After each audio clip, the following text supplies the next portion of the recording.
সারাক্ষণ উৎপেতে আছে। সাথে কি আর বলেছিলাম শকুনের দৃষ্টি?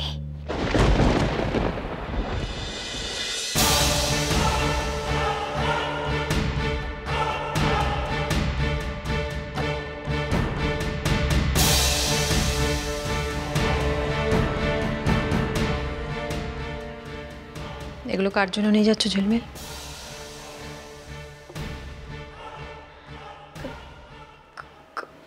কনকের জন্য।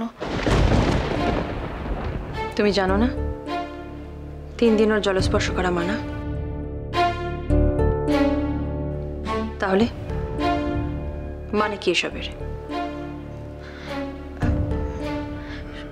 সম্পর্কে যতই বৌরানী হোক না কেন, আসলে তো আমার ছোট বোন, তাই না?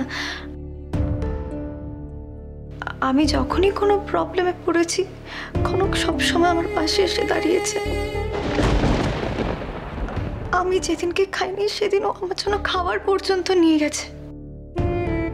আজকে ওর বিপদের দিনে যদি আমি... এটা বিপদ নয়, ও অন্যায় করেছে, তার শাস্তি পাচ্ছে।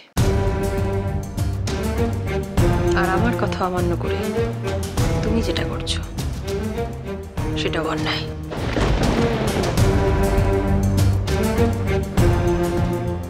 হ্যাঁ, আমি মানছি আমি আপনার কথা অমান্য করে অন্যায় করেছি, কিন্তু ছোট বোনটা খিদে কষ্ট পাচ্ছে। ও মুখ ফুটে যখন না মানে আমি ওর মুখ দেখে আর কি। পুরো কথাটা কমপ্লিট করো।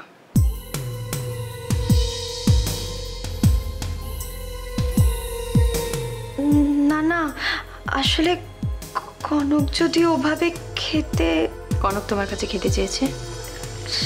সারাদিন না খেয়ে ও বেচারি পেটের ব্যথায় কষ্ট পাচ্ছে, তাই আমি যেটা জিজ্ঞেস করছি তার উত্তর দাও। কনক তোমার কাছে নিজে থেকে খেতে চেয়েছে, হ্যাঁ কি না?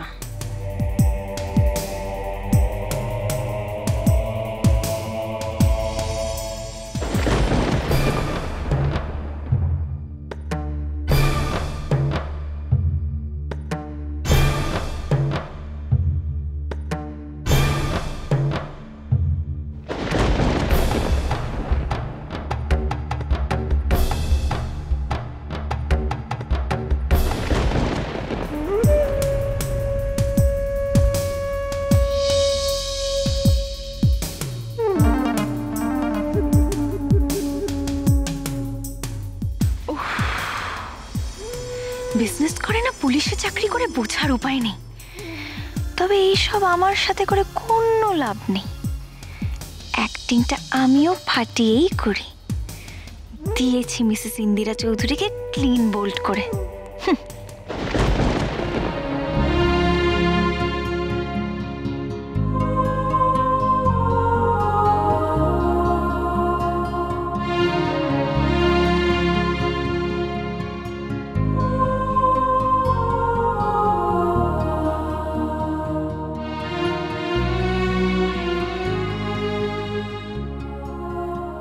মা তো আমাকে শাস্তি দিয়েছে, আমি কি করে খাই?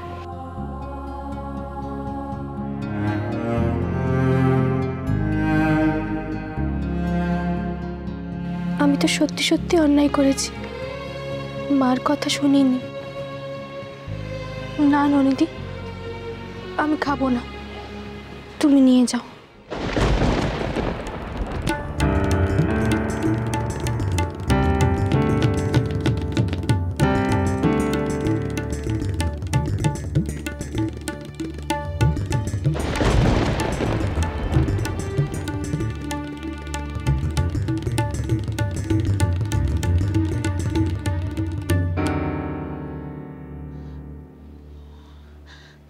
অতিথিকে আধ পেটা খাইয়ে নিজে মাছ মাংস মুরগি সব ওড়াচ্ছে।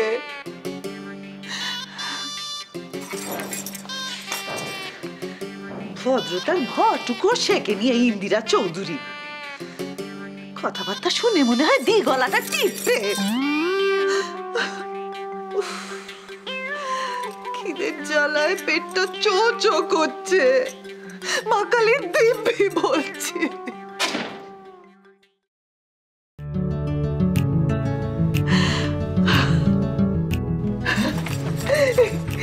এনেছিস? এনেছি গো, মাটন চিকেন মাছ সব এনেছি। তাড়াতাড়ি দরজাটা বন্ধ করে দাও তো।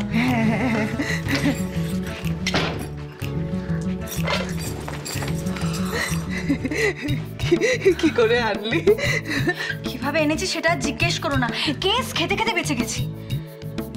তুই তো তাও কেশ টেস খাচ্ছিস, আমি তো বলতে গেলে পেটটা পুরো খালি।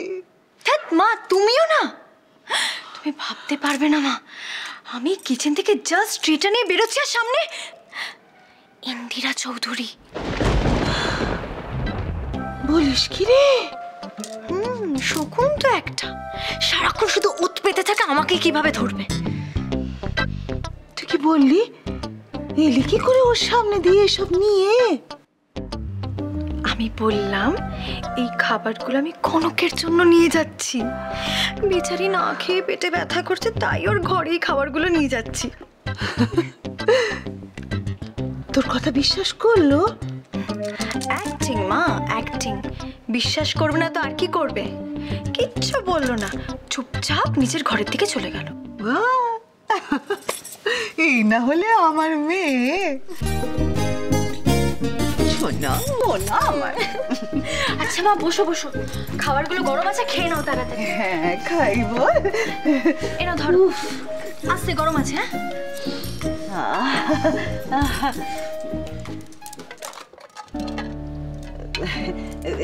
হ্যাঁ রে ঝিলমিল, তুই ভালো করে দেখেছিস ওই মিসেস চৌধুরী ঘরে ঢুকেছে?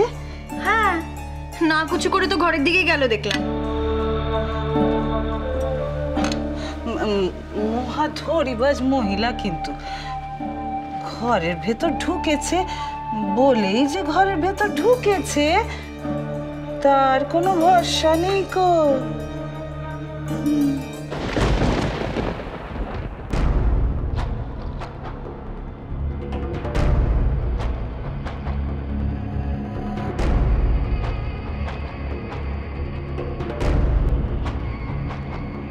স্টোররুমে তো তালা দেওয়া, ঝিলমিল এইটুকু সময়ের মধ্যে এসে ফিরে গেল, নাকি এদিকে আসেইনি?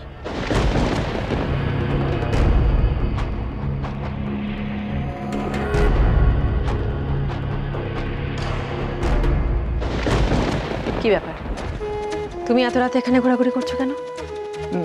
না মানে ঝিলমিল জল নিতে বেরিয়েছিল, এখনো ফেরেনি, তাই আমি ওকে। তুমি কি ওকে এদিকে কোথাও দেখেছো ছোট মা? না মানে সবাই ঘুমোচ্ছে বলে আমি আর ডাকাডাকি করতে পারছি না। তুমি যদি একবার পারমিশন দাও তাহলে আমি একবার জোরে ঝিলমিল বলে ডাকবো। না, এসো আমার সঙ্গে।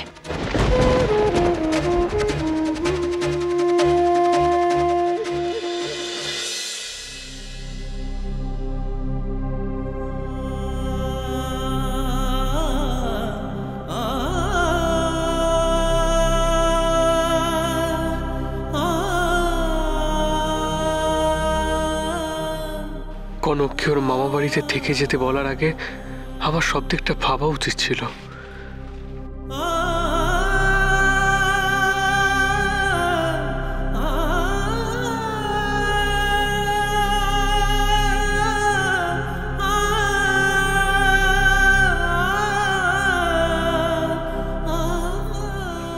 ঠিক হয়নি কাজটা, বিনা দোষে কষ্ট পাচ্ছে ও আমার জন্য। কেন কেন এভাবে কষ্ট দিচ্ছি ওকে আমি? কনককে কষ্ট দেওয়ার কোনো অধিকার তো আমার নেই।